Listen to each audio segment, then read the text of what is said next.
everybody, and welcome to Let's Do Life. My name is Teresa, and I'm here today with Brittany and Sandy, two powerful women who are involved in social media in our church and in our house. So today we're going to be talking about social media, how it's affecting our culture, how we can use it to change our culture. So hi. Brittany, I'm so glad you're here. Thank you, Sandy, for being here. Yes, thank you for having us. So I wanted to ask you both first, why did you choose to make social media a part of your everyday life? Because I'm seeing wonderful posts, wonderful things coming from you guys every day. Yeah. Sandy. Yeah, why did I choose to be part of it? At the very beginning was simply to connect with people. Now it has changed as I've grown, but at the very beginning it was just simply to connect with family, to connect with friends. So what's it become now? Yeah. What's its purpose in your life now? Yeah, now it really is just to share for me with the people around me what God is doing in my life, what my family is doing, just that real connection with people. That's my personal account, and then I also do the church account as well, and that one has a different purpose. That one really is to share what's going on in the church and what God is saying through his people. Great. Brittany. For me, the same thing. I started, it was personal. It was just to connect with my friends, to share the things I was doing throughout the week, and just also it was fun to see and post like funny things too for me, like jokes and stuff you see a lot. And then when I started coming to the church, I was connecting with the social media for the church, the Instagram page, the Facebook, and then we have a Heaven in Business group here, so I started running their social media on Instagram, and I'm really targeting businesses in that audience and trying to give them encouraging things throughout the week so they can focus on how to bring heaven to their businesses. Where do you even get the inspiration? Because when I look at your posts, they're beautiful, they're inspiring, they're saying really positive messages. Where's your inspiration coming from, Brittany? Well, a lot of my inspiration is from different leaders throughout the church community, and not our church community, but the large church community. So Bethel Church and just other different organizations. There is a Heaven in Business out in California. There's also other more local business groups that are all based about God and bringing God to their businesses. So I follow their accounts, I look at them, see what they're doing, and then also we have our leader. So when I sit, I take notes while they're teaching us. And then sometimes it's just, wow, I read this verse and it really stood out to me, and that's something that I can apply in my work day, so I'm sure somebody else can apply it in their work day. Yeah, for me it's really similar. Another way I find inspiration is if I'm taking pictures, if I'm looking through pictures, and I'll just be asking the Lord, what are you saying through this? And then something will just come, and then I make a graphic out of that, and just, it might be a Bible verse, it might be what God is saying in that moment, but a lot of it is just coming from the things around me that God is doing. Yeah, because I really enjoy what you guys post. Now, how do you keep social media world, those platforms, a positive in your life? Like, how do you protect that and keep that an encouraging place for you? For me, it's really about who I follow. Yeah. What I'm posting I know is going to be positive because I'm not going to post something that's not, so I can control that a lot easier. But you also can control who you're following, which makes it nice. And if somebody's posting things that are negative, you can just mute them, or you can just choose not to follow them. And one of the things with doing that, especially in your personal account, is knowing that it doesn't mean that you don't like the person, but you have that boundary of some of the things you're posting are not healthy for me at this time, and it has nothing to do with them, and just really walking through owning that boundary in my life. Yeah, did you ever, Sandy, feel vulnerable in posting stuff? Yes. Did that ever Yeah. feel like a place where you wanted to become vulnerable? For me, at the very beginning, especially when I was putting out what I felt like the Lord was saying, that's a really vulnerable thing to be sharing with the world what I feel like God is saying. But just taking those little steps and really being in community and receiving feedback from people has been huge, because if it was ever something that needed to be tweaked, of course I would get feedback, really good feedback from the people close to me, and then learn as I go. So the vulnerability factor, just as I grow, it's not that difficult anymore, because I'm safe with it now. I think safe to ask questions and safe to receive feedback. So You seem really confident Yeah. in it. And it's amazing because our whole church family benefits from the things that you ladies post on Facebook. Yeah. And that must feel vulnerable in the beginning. Yes, and I think a lot of absolutely. people shy away. Even in the beginning, I remember just posting comments in the beginning felt kind of vulnerable because I'm like, is this Instagram or Facebook people seem so cool? It's like, is this going to be cool enough comment and that kind of stuff? So it just takes a while to get into it. And really owning who you are and knowing that if I believe this and own it, then it really, I'm not so concerned about what you're thinking about when I'm posting or putting out there because I'm owning the message myself. So what kind of identity have you discovered in yourself? Well, one of the things actually that I've really learned in one of the groups that I'm in on Facebook, I'm part of a private Facebook group for the Crowning Jewels, and we have a group where we just practice speaking into each other's lives what God is saying. So we're practicing prophecy, and that was very vulnerable at the beginning, really a little bit scary at the beginning. So I started out with just encouraging words, and then as I've grown and gotten feedback from people, the words are on, and so then that gives me more of a confidence to say again what the Lord is speaking. So that's been part of it, actually taking from a Facebook social media into the other social media as well. Yeah. That's great. How do you integrate social media into your life without it becoming your whole world? Like, where's the proper place for social media to be in a believer's life? Well, for me, I have time boundaries. So I know I have a set time when I'm going to do my Heaven and Business posts. So I know what time that is. I do it in the morning. I wake up, that's set, and then I am done for Heaven and Business. I might go on a little later and like some things, but I'm not actually devoting more time to it. My personal Instagram, I don't have like a set time, but anytime I find that I have a few minutes of downtime, I might go on and look. But for me, one thing I try really hard not to do is if I'm on vacation or something like that, I like to set up all my posts beforehand so I don't have to spend the same amount of time in the morning doing them.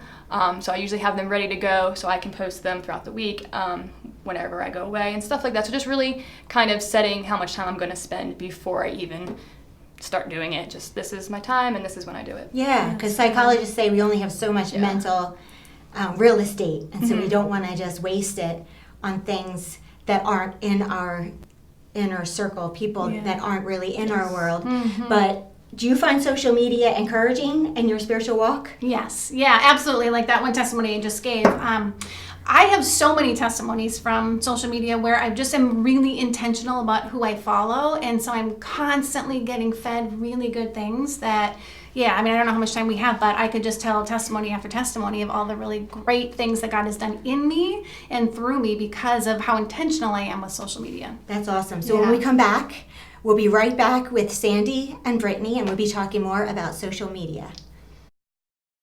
Hello everyone, my name is Pat, and I would like to invite you to join us on the prayer walk on the second and fourth Saturday of the month at 8:45 a.m. Come out and see the exciting things Lord has in store for us. Hi, welcome back to Let's Do Life. I'm here with Brittany and with Sandy. We're talking about social media today. So we were just talking about you have testimonies of how God is using social media in your life. God's using social media in the kingdom. We can't deny that. So what are some things? Give me a testimony of how social media encourages you. Yes. One that it just is recent that I was asking the Lord, just in my job, I knew that there was some piece that I was missing. And so I was asking the Lord, is there a book? Is there a class? There's got to be something that I can find to help propel me into the next into that next stage. So anyway, I was on Facebook and I saw Danny Silk, and I saw Brittany post on this same invitation that Danny had about the book that he was doing, and he was going through a book, and there was going to be a private Facebook group, and I thought, oh, that looks interesting. I think I'll try that. Not even putting two and two together that it was something I'd already asked the Lord about, but I thought, oh, I like Brittany and things that she's interested in. It's fun even if we're not going through it together to at least feel that we're somehow connected. So anyway, I'm going through it and I'm reading the book and I'm doing the activations, and I realize, this is exactly what I asked the Lord for. The subject of the book and the topic, that everything that we were going through was exactly what I'd asked the Lord for. So just so beautiful. If I hadn't been there on social media, that piece I would never have gotten.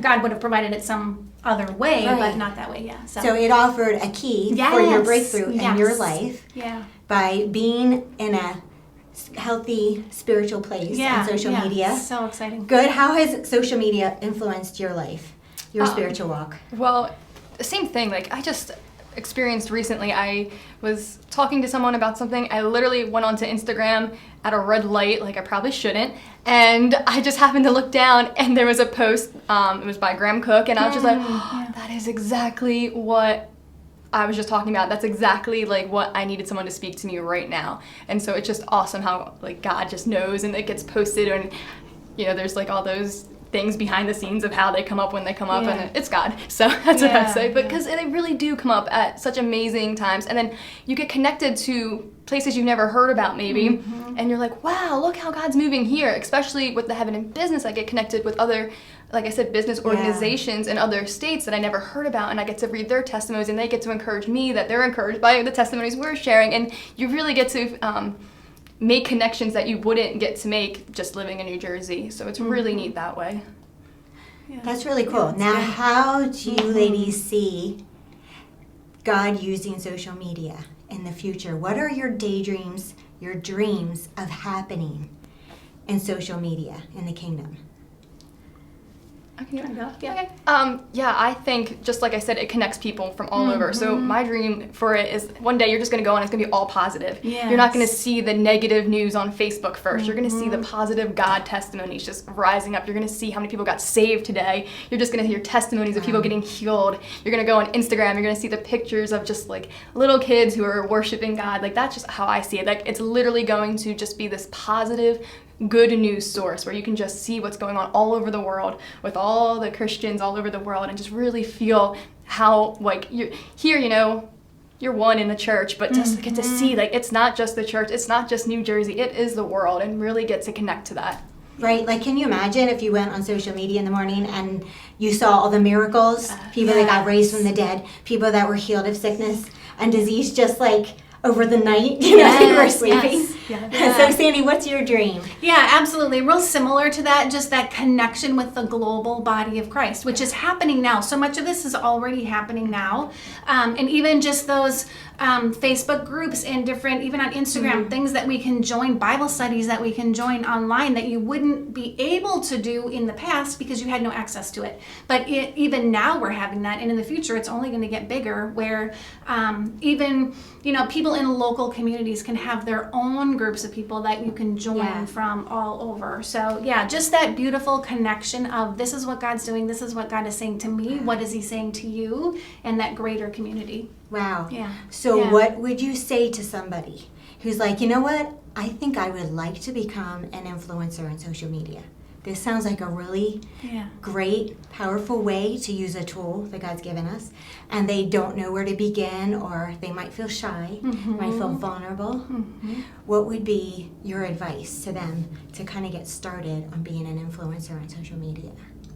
Yeah, I think number one is, who are you following? Like you had alluded to before, is so important. What are the influencers already posting? How are they posting? What are they doing? That gives you a clue. So can I ask you a question? Yes. Who's your favorite people? Who's one or two of your favorite people to follow? Yes. I love Christine Kane. She is such a powerful woman of God. So that'd be a good person to get started with? Absolutely, yeah.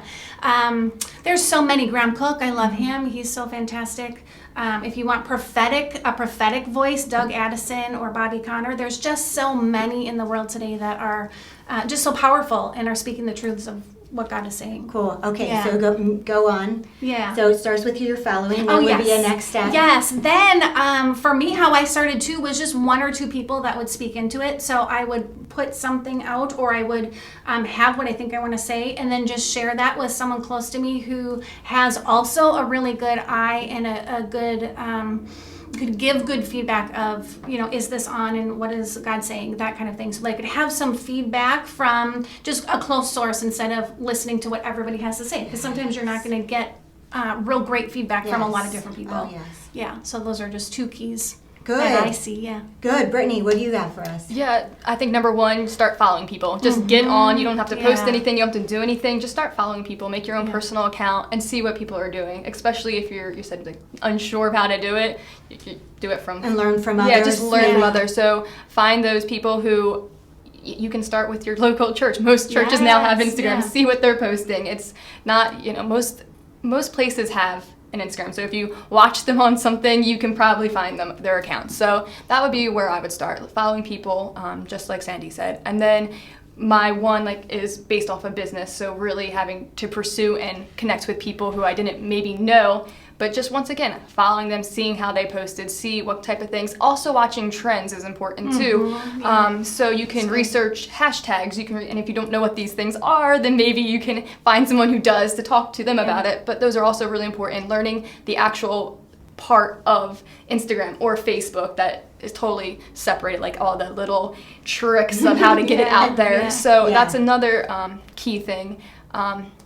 And I would think my third, just like Sandy, making sure that you are accountable to someone if you are just starting. They can really give you the good feedback and let you know, Yeah. how it's going. And because you'll get some negative and positive comments, Yeah. and you don't want to let just those things influence what you're doing. Yeah, and like one of you said, maybe starting with Bible verses. Yeah. Just starting getting a Bible verse that spoke to you that day. Yeah. So if people feel interested in what you guys have been talking about, what is our Heaven in Business Our Instagram? Instagram for Heaven and Business is at HIB_SJ. And what is our church's Word Life Centers? Yep. We're Instagram. at Word LC. At Word LC. So we just Yeah. impart to anybody out there who's interested in making social media an oasis in their life, a place of encouragement. We just invite you to receive what Yeah. Brittany and Yeah. Sandy carry today and make social media a positive place in your life.